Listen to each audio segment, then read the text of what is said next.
inside the all-new House of Public Discourse Radio.com. The house is an area in social media where individuals can come together to discuss societal issues, and from that discussion influence political action. Welcome to the house, where our house is your house.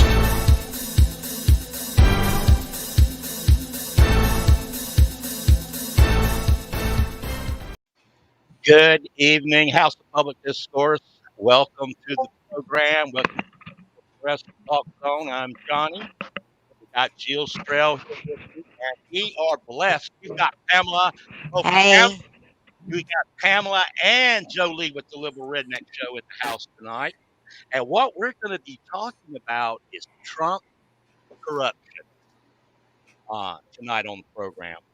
There's been some breaking news on the issue today concerning that, and we're going to do a little setup that we have on this news today. Donald Trump actually sued the New York Attorney General today, and here's a little something on that.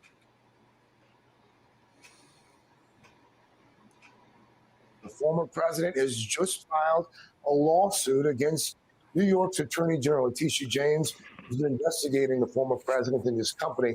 Our justice correspondent, Pete Williams, just read through this lawsuit for us. So, Pete, what can you tell us? Well, the lawsuit basically says that the Attorney General in New York, Letitia James, has acted inappropriately from the beginning, that even before she took office, she was criticizing Donald Trump, that she has made it her life's work to go after him. She has bombarded him and his companies and members of his family with court process. They call it a crusade, unwarranted subpoenas in a bitter crusade to take on the president, this lawsuit says. It says she has flagrantly abused her investigatory powers to target her political adversaries and advance her career. Now, it's filed just a few weeks after she announced that she would seek to depose the president in a deposition scheduled for January 7th.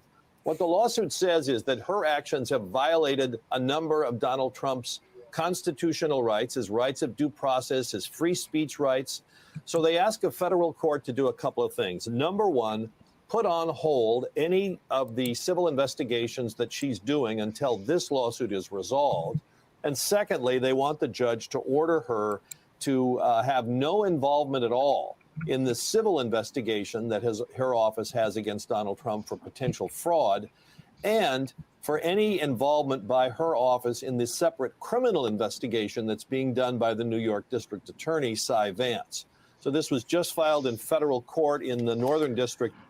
Okay, ha. We heard enough. What do we hear? Look, first of all, I wasn't born yesterday. That's a delaying tactic, number one. It's a delaying tactic. And we know this. Number two, we're going to talk about Cyrus Vance. This is why we wanted to have the show tonight. Welcome to the program, Pamela Kelly. Look, Hi. Let me do something here real quickly so we get all the background noise out. But what we're looking at is we got a Manhattan DA who's getting ready to retire. Okay. And it's going to be up to him to either, I'll say it, shit or get off the pot, or pass it along to the next guy coming along. Okay. And what we do know is that after a dozen years in office, one piece of unfinished business remains for Manhattan District Attorney Cyrus Vance Jr. before he retires at the end of the month. And what the big question is, guys, he's been known for a guy who has been very cautious and methodical, okay, in his approaches. But what we've got is a situation here, and Joe, I'm going to go to you first. We're looking at a situation where we may have the first potential president of the United States ever indicted, both in civil and criminal indictments. And I'd like to hear, what is your take on that? According to our man, David Kay, it's going to happen. I think it was inevitable from the beginning, but it's very delicious to see it finally come to fruition. I came across a story today that's not tied to New York, but it gives you a classic example of how Trump operates. There's a private equity firm called Fortress Credit. Fortress forgave $100 million in debt to Donald Trump, and almost magically received 2 permits that allowed them to transport highly combustible liquid natural gas through the state of Florida, endangering Floridians incredibly, because 22 cars of this liquefied natural gas has the explosive capacity of the bomb that leveled Hiroshima. Wow. And their permits are for 100 cars. Wow. Jesus It's Christ. the old quid pro quo.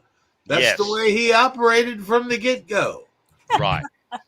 And it's finally coming back to haunt his ass, as we all knew it would. Yes, it would. And Pamela, let me let me ask you what we have found from the first of all, let's put a face on this guy. His name is Manhattan District Attorney Cyrus Vance Jr. Now, what we have gotten from this guy, Pamela, and I'm trying to get my ducks in a row here, is that yes, here it's pretty clear from our that our investigations is active and ongoing. Okay, so it's an active, ongoing investigation. Whether he decides to be the one to file or not, it's irregardless. He's going to pass the buck on to the next guy. But Mhm. what what is your feelings? What is your let's put it like this: a lot of people are cynical about rich people like Donald Trump ever getting paying. You know, but we're looking at racketeering RICO charges here. We're talking about the same deal that brought down Al Capone. Can Right. it can it happen? That's the way it needs to happen. That's why it's why the RICO case is the way to go. We've been doing that on our podcast for years, talking about that's where things are headed with the Trump organization in order to take them down. Because what it does with the RICO is, one of the things is it places a burden on Trump, whether or not he's saying, okay, take a step back. Some of the things that are brought up in the case is that people were using money tax free to send their kids to private school. And Trump can say, well, that wasn't me. But if he signed the checks, and that's something that the RICO can cover, that puts him responsible. So that's the only way to really, I feel, to go after Trump. Well, we have always here in the House of Public Discourse 2 years ago, the very first program that we ever produced 2 years ago was, I don't know if you guys remember when Trump packed up, moved to Florida. Yeah. That's when all this RICO shit was coming down. He knew this was coming. He didn't just up and leave New York. I'm gonna tell you, I worked in New York for 2 years. He was a cornerstone in New York. He was a socialite in New York. He didn't just up and move to Florida for no reason. These RICO laws. I don't know if people really realize, but these RICO laws are not to be played with. No. No, they're the real deal. Even the mafia knows that. Now, Ask Michael Corleone. yeah, well, Jill. Hey, Jill. Let's hear from you on this, Jill, because Okay. I've got a question. Let's back up just a minute. I was making some notes when Jolie was talking about Fortress Credit. Now, I would like to know, how long ago was that the $100 million was forgiven in exchange for those cars of liquefied gas? How long ago was that approximately? Do you remember? All I know is that Trump was president when it happened. Okay, that puts a time frame on it. The reason I am asking is because we just interviewed Josh Will, who is going up against Marco Rubio in Florida. And I would like to ask Mr. Will if he is aware of this Fortress credit deal and see if he can't somehow fold that into uh, the spear that goes through Rubio's heart, and see if there's something that could come from that. Johnny, do you follow what I'm saying here? I do. I do. I'm interested to hear, Joe. I'm interested to hear your That was the response right on that. response. Yeah. Mhm. No, because I'm saying in terms of the RICO Act, when y'all are, Yeah. what you're talking about is a very legitimate, really good way of going I, around behind, back through the back door to get somebody solid. Because RICO, as you say, is a pretty solid deal.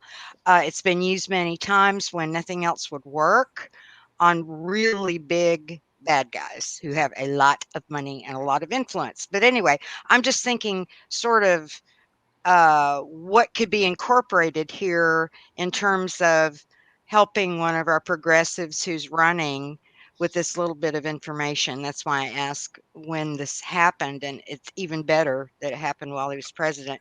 That's really all I have on that, but Well, I'm really glad you brought that up, Joe, because I didn't know anything about it. Go I ahead. just Pam. learned today. Go ahead, Pam. I just wanted. Here's a little bit of a background on the RICO, which is the RICO is a federal law created to criminally prosecute and punish organizations configured to perpetrate criminal acts that ingratiates its key executives and leaders. So that's what I was talking about, focusing on the key executives. It's the Racketeer Absolutely. Influence and Corruption Organization Act. U.S. Code Title 18, Chapter 96 specifically defines racketeering is B, any act which is indictable under the provisions of Title 18 to include Section 1344 relating to final institution fraud. I'm sure. I'm sure And they have a lot more. she knew that by memory too. She's Oh not no, reading cue no, cards, no, man. no. I'm reading it. I'm That is reading so it. cool. I'm honest about it. I'm impressed. I'll get out here. But we've got Mazars. We've been talking about a long time. I know if you've been following this, you know that Mazars has been under indictment, and one of Trump's uh, accountants was subpoenaed last week, and well, actually was deposed. Had a did the sat for deposition. So there's there's a lot of stuff coming that will be coming out, obviously, that Trump has been trying to hold back. Right. I thought it was really interesting that you brought up that move to Florida, because we brought it up on our show too, because we hadn't had this partnership that we have now back then, but we brought it up that it was a thinly veiled attempt to try to get out of the all these cases coming down against Trump. But my understanding, and I'd have to look it up, Hmm. is it doesn't matter if you moved if the crimes were committed in New York. That's right. Well, absolutely. But he was getting, he was just, you know how cowards are. They like to run when things went tough. But here's the thing we're looking at, guys. Um, but a rush to get the case done before January 1st for this particular DA might be out of character for this prosecutor, because he is known for being a very methodical guy. Um, and so, but no, and once again, Joe Lee, no former president has ever been charged with a crime. And we heard today from somebody that we both value as a respectable source, David K. Johnstone, or is it Johnson, and he says from credible sources that Donald Trump will be indicted. Absolutely. And I think he's a very trustworthy source. And I think the reason he feels so confident about that is the discovery of the two bookkeeping systems that were employed by the Trump organization.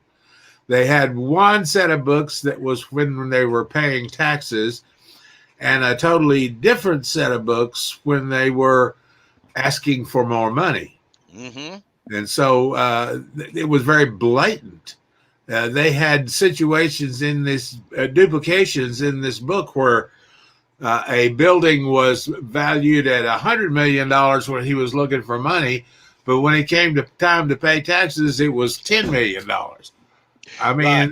this was not a singular situation. It was a multitude of things.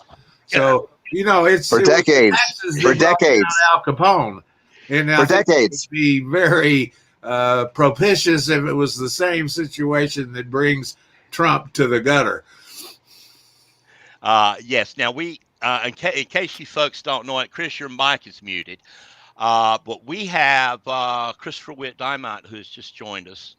Now, Christopher has been a absolute champion on the Trump corruption issue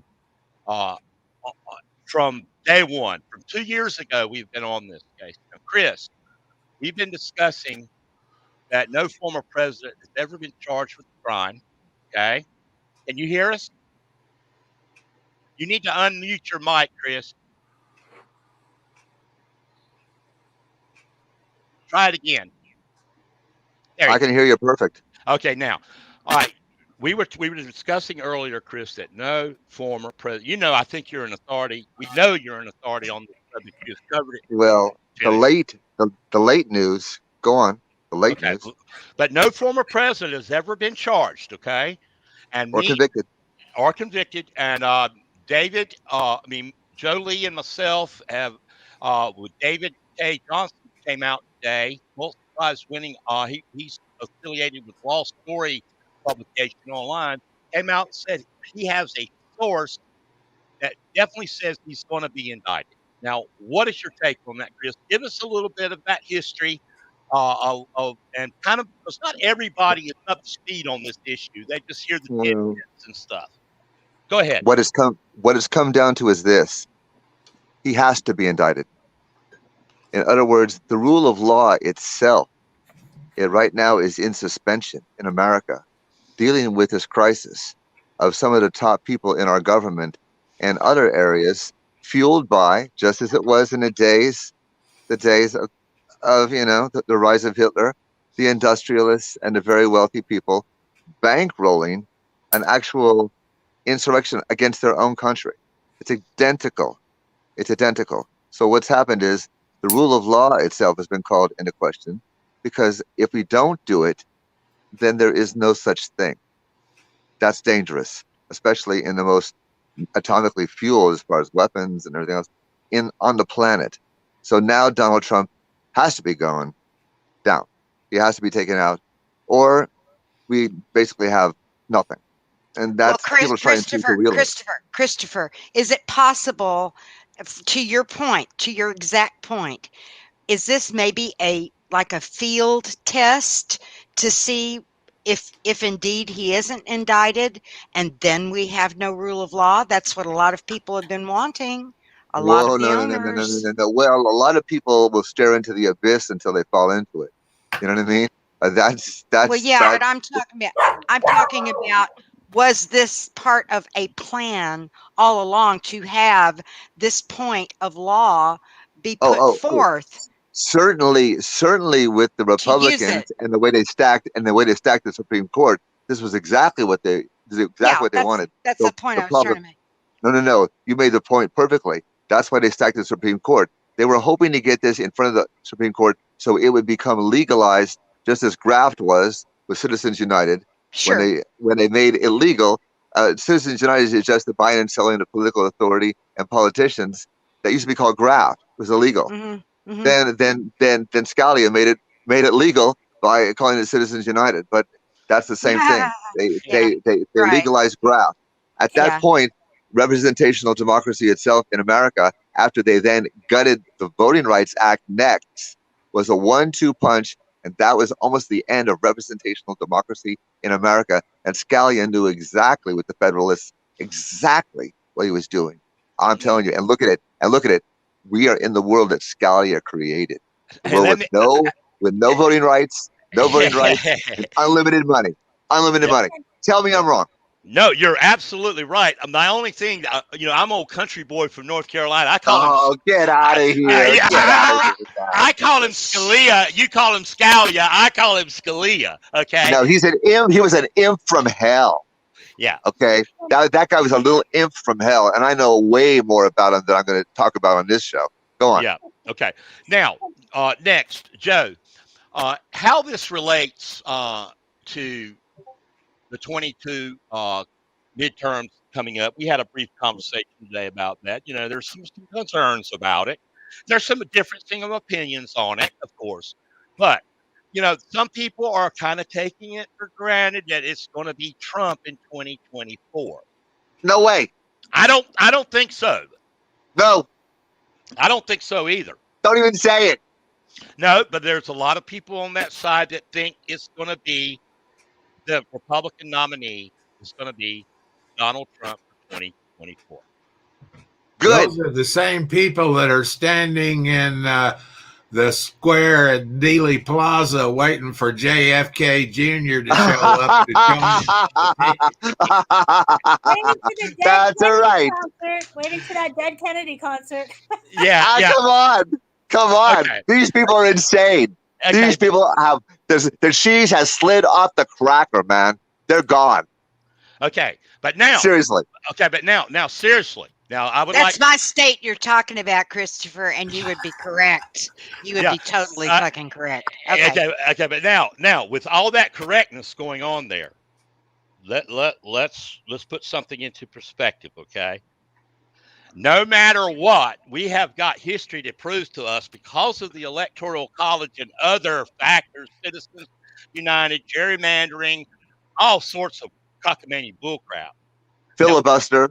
The filibuster. We know that, we know that it's like this when it comes to actual people, but the way our system and electoral system is working right now, just this last election is proof that it comes down to a very thin margin. And some of these states, swing states, are going to be so important this time around. So messaging, in my point of view, is more important than it ever has been. And I may be overly cynical and think looking at this gloom and doom. And we may have more going. And I think Joe Lee and you, Chris, both share the same optimism that we may do better than what we think we're going to do. Well, we better do better, because I'm telling you right now, 2022, we could take out, if we were united, we could take out 20 Republican senators. We could do it if we were united. That's why they're trying to divide us. These people have nothing to stand on. We could sweep them out of the office with a broom. Okay. Seriously. Go ahead, Pam. Go ahead. It's extremely important. The messaging that we've been doing has been backwards. We can't respond to their message. We have to come up with our own messaging. We have to. I was on a call yesterday with a bunch of activists, and the amount of people in the chat that were saying, just parroting the stuff that the left says, or sorry, that the right says, is what's shooting us in the foot. One of the things they were going after, Manchin's not going to pass the voting rights. He's not for the voting rights thing. Well, the Freedom to Vote Act is Manchin's act.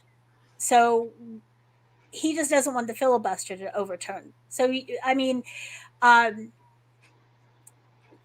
trying to think of other messaging. When you talk about the gerrymandering and the redistricting, if you focus on the political implications of who's voting for whom, and not on the fact that this is impacting hospitals, this is impacting schools, this is impacting the communities. You need to focus on the communities, and that makes it kitchen table.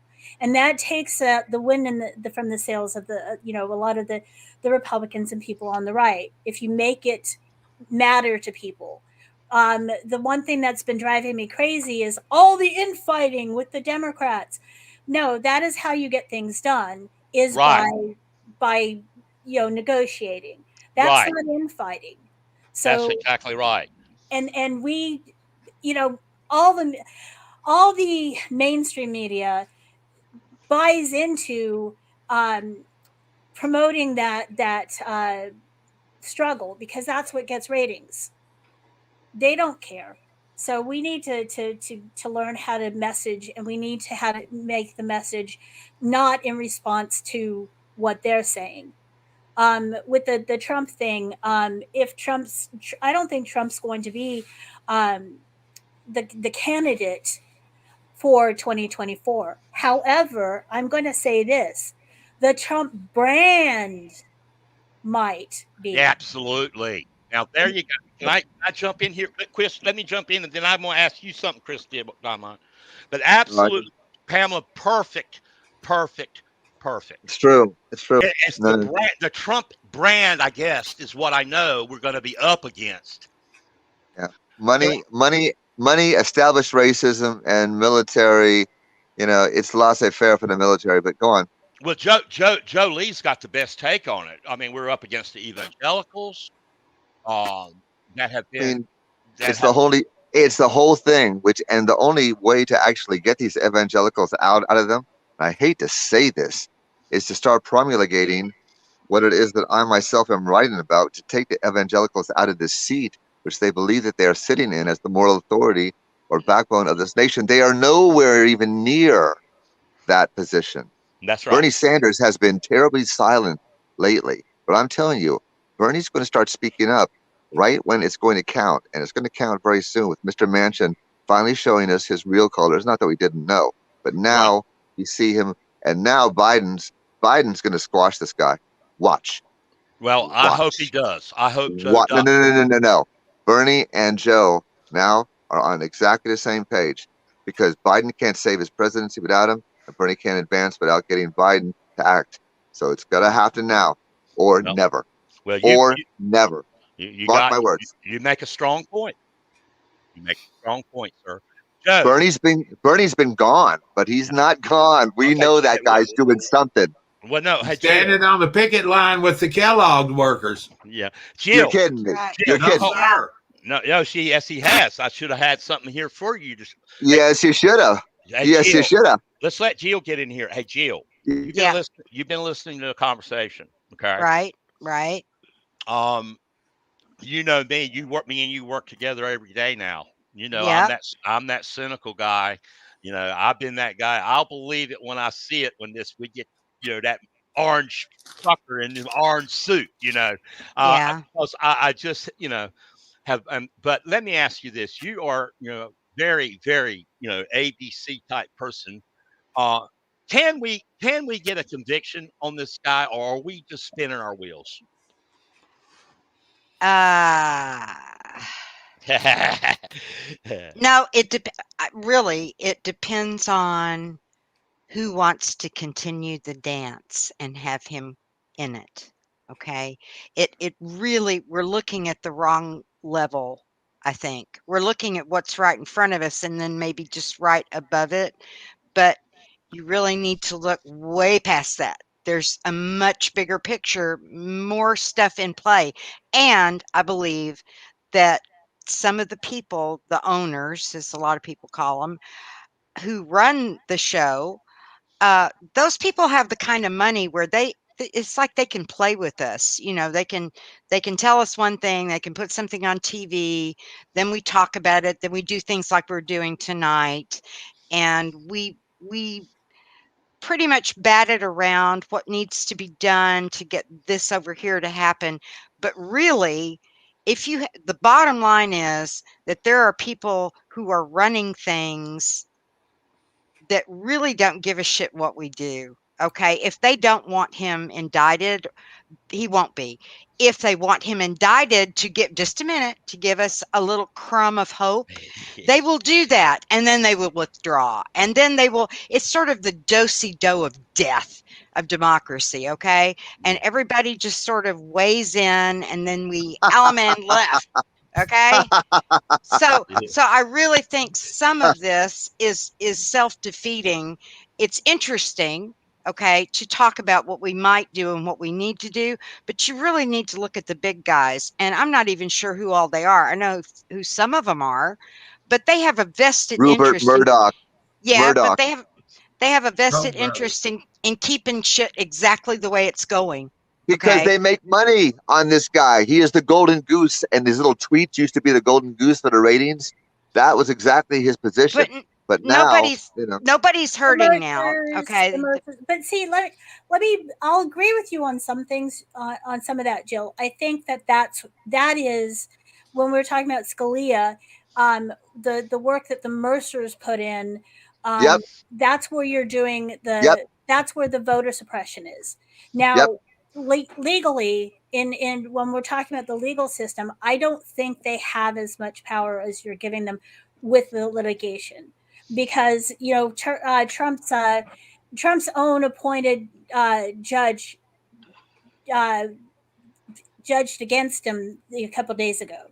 So when we talk about the Supremes, though, that's scary. But some of the other judges in place, there's only so much they can do. But I hope you don't mind, but I want to take a step back with what you're asking about whether or not he'll be indicted. And to me, the reason that I say yes, and the reason that I think the writing's on the wall, is one of our podcast, The Liberal Redneck, one of our mottos is follow the money. And the fact that the RNC has stepped up to pay his legal bills is the most telling point that has come out this week. That is a great point. That is a great point, Pam. That is an excellent point. And it's something that bears watching. I think, I thought, now I want to kind of switch gears here, but it's on the same topic. I read an article in Guardian today that said that the United States, unless something changes, theoretically could reach a level of quote unquote civil war. I read that. Did you read that? We are. Yeah, they better get those statues back, man. Put those statues back up if we're going to do a Civil War thing. We already are in the beginning stages of it. We need to be honest with ourselves. Let's do that, Miss Pam. I think we are in a very unique way. I mean, it's not, Mr. Joe. It's not going to be, Lee on this side and Grant on that side, line up in the field, shoot each other. It's not that kind of civil war. We're actually already in this war, I think, personally. Now, my question to you, Joe, and I kind of want to go around the table with this one, and we're going to end up with you. But if let's say we get Trump indicted, we get him convicted, and he is or his brand is trying to run for president in 2024, and right in the middle of this, Trump is in the middle of a criminal investigation. Should that not help us win in 2024 and maybe be that little thing that could be the deal breaker for a lot of people, and we could do better in 2022 than that I'm expecting us to do? I think absolutely it does. And there's one thing I'm encouraged by regarding the Supreme Court, and that's the fact that the Chief Justice is always judged by his court. And John Roberts is shitting bricks over the fact of this Texas abortion crap, because he realizes it is a bombshell that he doesn't want a damn thing to do with, and he's smart about that. But the fact that he is stepping away and joining the liberals on the court regarding this situation tells me that he is going to be employing things in his power that are totally against the mantra of Trump's supporters. And it was in a disgusting situation. Trump was this past weekend was at the First Baptist Church of Dallas, Texas. Pam and I have intimate knowledge of Pastor Robert Jeffress, the leader of the First Baptist Church of Dallas. But the Sunday sermon was a total rally for Donald Trump. I'm so shocked. It was a direct violation of the Johnson Act. And in any kind of real world, it would absolutely crush their 501c3 status. There you go, buddy. But it didn't, did it? It didn't. Well, not yet. It just happened Sunday. I know, but they wouldn't have done it if they thought they. Oh yeah, they know that they're impervious to it. Yeah, they're bulletproof. So that makes my point. But it's interesting to note that the largest growing religious group in the United States of America is none. Yes, right. Exactly. That is true. And we're going to be talking about that on the Salvation Road show that we got coming up here in a couple of weeks. But anyway, Chris, we're kind of, want to wrap this up a little bit, Chris, and we want to leave some of the end of this with you. I think we're all pretty on the same page about all of this. Well, I like what that girl was saying up there. Yeah, that girl Pamela. Yeah, she's right on. She's right on the wound, man. She's right on the wound where like they take that Band-Aid off. She's looking right at it, man. Well, what I want to end this program with you, Chris. You have been following the Trump situation, the Trump corruption. We all have, man. We've been praying, man. We've been praying. I know, but okay, Chris, we get him indicted.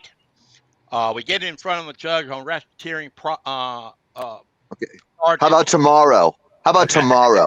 How about they're going to indict him tomorrow? That's what I heard. They're going to indict him tomorrow. Let's say it happens. Okay, go. Go. You go. What happens after we get him indicted? What okay. Say by some stroke, they finally say, you know what? We got to take this guy out. He's actually a threat to the national security of America, and he's leading a virtual insurrection every day that he's out there talking, organizing. He is actually an active threat to our democracy, our way of life. We might as well have, the Wehrmacht, of Hitler sitting on our front doorstep. It's equivalent. So let's say that actually happens. You'll see a response from the heartland of America because they have definitely chosen to throw their lot in with this man. So what we're looking at is the threat of violence. Right. The threat of, well, you asked me my opinion. Go ahead. Do you want the whole opinion or do you want half of my opinion? No, I want it all, man. I'm sorry. I apologize. Go ahead. Okay. So there's going to be the threat of violence. But the threat of violence has been there all along. That's what they've been playing on all along. Don't do anything or we'll get angry. We have guns. So push has come to shove. So this is where we get Merrick Garland to make his move. And we'll have someone arrive. Will someone have arrived we haven't seen for a while? His name's Christopher Wray. It'll call the FBI. The FBI are going to have to be the ones who come in here and take this guy off the stage. It's really going to be on them because the crimes that this guy has accumulated are now so egregious. And now that they've got so much documentation over so much overlap between these various zones of corruption that now they've got to do something. Now they've got to do something. No. There is no, because at that point, if we do, then we have ceded the field. That means we've left the field. No. Like Patton said, you don't fight for the same territory twice. We're not giving up this territory now. No. This is what we're going to do. That's why you haven't seen Bernie lately. Because Bernie's the one saying, he's going to have to be indicted. We're going to have to prepare ourselves, call it the National Guard, get some of these trouble areas socked away. so we can squelch it real quick. You better get some people on the ground, these field agents, and get them out there because this guy's going to go down. How Trump bad has to does go. how bad does the FBI want him? Did they Well, really sort of like want it's to get him? it's would you say? equivalent because because it's equivalent because all the people that they're arresting now and the sentences are starting to get longer and longer. I saw think that. the FBI, yeah, no, well, I mean, I looked at it the last couple of days and going, sentencing's Uh-huh. getting heavier and heavier. I'm going, Uh-huh. FBI must have seen something happening here. There's a thing. So now we got the people in the papers today saying, well, violence is not that, un-American. But we've got the people saying that they're equivalent to the NAACP, and they're saying more like the KKK. So I think what they're starting to see is a long-term conspiracy going back to the South, refusing to admit defeat. Now with these people, the insurrectionists and the military, and now the Pentagon just did a thing yesterday saying they have to start rooting out the extremism in the ranks. Well, this has been Wow. going on for a while with the Pentagon, and that's something that I've been reporting on too. I'm a pagan. I worked with the military as like a chaplain's, a lay leader for the pagans with the military. And one of the things that we've been trying to focus on or bring people's attention to is like the Norse, they call them folk religion, neo-folk, who are taking in like Odinism, using it as a way to mask the white supremacy. And we've been seeing a lot of stuff like that, a lot of radicalization in the military. And, you saw that happening on 1/6 in full view. So that's something that we have to realize. That's why I'm saying that this has been a civil war for a while, and I'm glad that the military is focusing on that. But it is something that's been going on for a little bit. One thing, though, that I'd like to bring up is not only are the criminal cases coming up, but look at all these civil cases against places like the Proud Boys. They're trying to hit those organizations where it hurts with their money. Follow the money, while they're taking criminally focusing on these individuals who are not getting the RNC to pay their bills. And eventually, people are going to see. They're going to realize that, okay, look, the Proud Boys are out of money, and all these guys are in jail because the RNC didn't come to their rescue, but they came to Trump's rescue, who's supposed to be a billionaire. Come on. So that's all stuff that hopefully will start coming to them when it starts hitting them more in their pocketbook. I think that Manchin gave us a huge, huge present today by revealing who he has always been. Thank you. I'm thinking, Sure. is anyone remembering all the times that Trump bragged that Manchin's on our side, Manchin's on our team? Do people not pay attention to that happening? Manchin, people in West Virginia have been pissed off for a long time. They're even more pissed off now. They're not going to spend their money on drugs. Hopefully they'll spend their money on really. whoever That was Manchin's so opponent is. insulting. So Yes. insulting. Well, it was insulting before when he said, "I'm not doing this because things at the dollar store are costing $1.25." Ask anyone in the South where dollar stores are prevalent and breaking, pushing out the mom and pop stores and pushing out grocery stores. Those are a scourge for impoverished areas. And the fact that Manchin used that as an example of why he wasn't going to, make sure that his people had more money just shows to me how tone deaf he is. Right. He's very tone deaf. And we're going to wrap this up. I want to thank everyone for being on the program tonight. We're broadcasting from our studios here in the Motown Get Down on the House of Public Discourse Radio.com. Joe, final word from you, sir.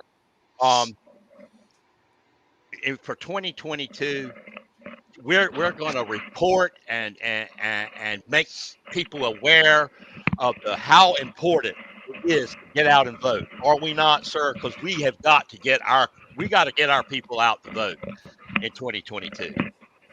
Well, there's no question that we do. We have started solving the problem by getting Trump out of office, but we haven't completed the deal yet. We must continue with the same fervor in 2022 that we did in 2020 by eliminating Trump. And the couple of things I want to mention too. You asked what the FBI's stake in this is. Let's go back to the firing of James Comey and the shit ass way they treated McCabe, kicking him out of office the day before he qualified for his pension that he had worked 20 years for. Oh yeah, they want him. They want The Trump. FBI wants his ass They bad. want good. Yeah. And let's Good to not hear. forget that when he fired Comey, he walked into a meeting with the Russians with nobody but him and the Russians, bragging about what he had done. He had solved the Russian problem. We found out later on in the Deutsche Bank bullshit that the reason he had so many huge loans from Deutsche Bank was because Vladimir Putin was co-signing every fucking one of them. Yep. And that is the story and the facts of that situation from Brother Joe Liberal Redneck Lee. You can find him on Blog Talk Radio and the House of Public Discourse Radio.com. And we are so appreciative of you being here, sir. Pamela, you've brought a lot of wisdom to the show, Spam, and we appreciate your insights very much and look forward to you working with us on the WHOPD, the Progressive, in the near future. Yeah, because I hadn't met Pam. This is my first time to see her. Yes. By the way, y'all, this is Jill Strell. She's our editor-in-chief, and she does not take no shit. Okay, she's Texas. You know Molly Ivins. She's Ann Richards, all in one. I was born in Texas City, Texas, Jill, so I'm with you. Yeah, and Molly Ivins is your favorite. You like Molly Ivins, right, Pamela? Molly Ivins and Ann Richards, my ladies. Molly my Ivins, Ann Richards. Wendy. Barbara Jordan, by the way. Wendy Davis. Yes. Wendy Davis. Letitia Vanderpute. Yep. I mean, some strong, great Texas women. The birthplace of the Liberal Redneck Show is from Wichita Falls, Wichita County, Texas, which at the time was in the 13th Congressional District. It's still in the 13th, I think, but it was the reddest district, according to Jolie's Flip a District video that he sent to Bill Maher. Yeah. So if you haven't watched it yet, you need to. And now it's being the congressman there is the crazy Dr. Feelgood that said that Trump was in great shape. He got elected into the congressman for Well, but guys, we have Texas pride here. Well, guys, it's been an absolute pleasure. We're going to wrap this thing up. You've been. Can I say one thing, Johnny? Can I say one thing? You sure can. I would just like to observe as we go forward watching Mr. Trump and what happens to him, always remember and never forget, he is only the barker outside the tent. He does not own the tent. Okay? And we thank you very much. That's all I got. and that from our version of Molly Ivins, Miss Jill Strell, right here on the House of Public Discourse Radio.com. Have a good night, everyone. Same to you, John.